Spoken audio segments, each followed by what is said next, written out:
హర హర మహాదేవ్. అందరికీ నమస్కారం. ఈరోజు మేము కోటిపల్లి శివయ్య ఆలయాన్ని దర్శించుకోవడానికి అయితే వెళ్తున్నాము.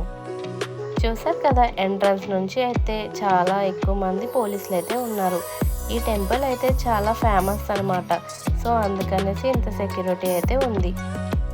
ఇక్కడ రాకపోకల కోసం స్పెషల్గా బస్సులు కూడా ఏర్పాటు చేశారు. అంటే భక్తులు ఎక్కువ మంది వస్తారు కాబట్టి సో దానికోసం బస్సులు కూడా ఏర్పాటైతే ఉంది. ఇక్కడి ఆధ్యాత్మికత, వాతావరణం, భక్తుల సందడి చాలా అద్భుతంగా అయితే ఉంది. పెద్దవాళ్ళకైతే రంగుల రాట్నం, చిన్నపిల్లలకైతే జంపింగ్ జాక్స్, ఇంకా కొన్ని కార్ గేమ్స్, అలా గేమ్స్ కూడా అయితే ఉన్నాయి. దాంతోపాటు పెద్దల యాక్టివిటీ కోసం కొన్ని గేమ్స్ అయితే ఉన్నాయి. అలా చూసారు కదా ఎంతమంది భక్తులు అయితే ఉన్నారు. సో ఈ గుడి అయితే అసలు ఖాళీ ఉండదంట ఈ శివరాత్రి రోజు. మీరు కూడా నాతో పాటు ఈ వీడియోని అయితే చూసేయండి. నేను కూడా మొదటిసారి ఈ టెంపుల్కి అయితే వెళ్తున్నాను. లాస్ట్ ఇయర్ అయితే వచ్చాం, కానీ చాలా రష్గా ఉండడం వల్ల టెంపుల్ లోపలికి అయితే వెళ్ళలేదు. ఇక్కడ గోశాల కూడా ఉంది.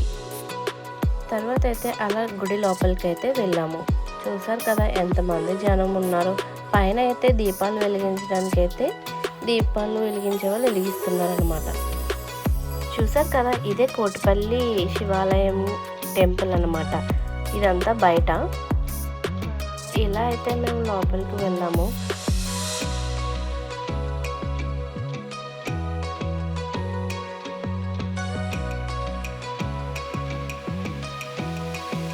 చూస్తున్నారు కదా ఎంత పెద్ద నంది విగ్రహం ఉందో.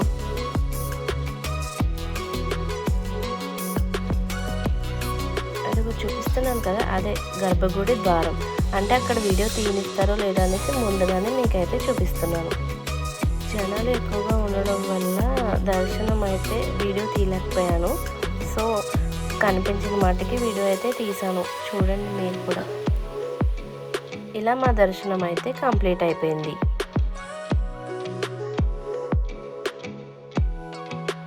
ఇలా బయటకు వస్తుంటే కోనేరు దగ్గర అయితే ఇలా దీపాలు అయితే వెలిగించారు. చూసారు కదా, కోనేరు మధ్యలో శివయ్య స్టాట్యూ అయితే ఉంది. చూడడానికి అయితే చాలా బ్యూటిఫుల్గా అయితే ఉంది. బయట అయితే ప్రసాదాలు కూడా అమ్ముతున్నారు. మేమైతే ఒక పులిహోర ప్యాకెట్ అండ్ రవ్వ లడ్డు ప్యాకెట్ అయితే తీసుకున్నాము. దర్శనం అయిపోయాక అలా పక్కనున్న గోదావరికి అయితే వెళ్ళాము. గోదావరిలో అయితే అసలు నీళ్ళే లేవు. మరి ఎందుకు లేవు అన్నది విషయం నాకు తెలీదు. చూసారు కదా ఎలా కట్టేశారో. అంటే లోపలికి వెళ్ళకుండా ఓన్లీ ఆ పడవల మధ్యలోనే స్నానం అవి చేయడానికి కట్టారంట అలా. ఇలా ఈరోజు అయితే ఇలా దర్శనం అయితే అయ్యింది. శివయ్య ఆశీస్సులు అందరికీ కలిగి ఉండాలని, ఈ పవిత్ర దర్శనం మీ అందరికీ నచ్చి ఉంటే లైక్ చేయండి, మీ ఫ్రెండ్స్తో షేర్ చేయండి. ఇలాంటి మరిన్ని డివోషనల్ వీడియోస్ కోసం సబ్స్క్రైబ్ అవ్వండి. మళ్ళీ మరో మంచి వీడియోతో కలుద్దాం. అంతే మరి, బాయ్.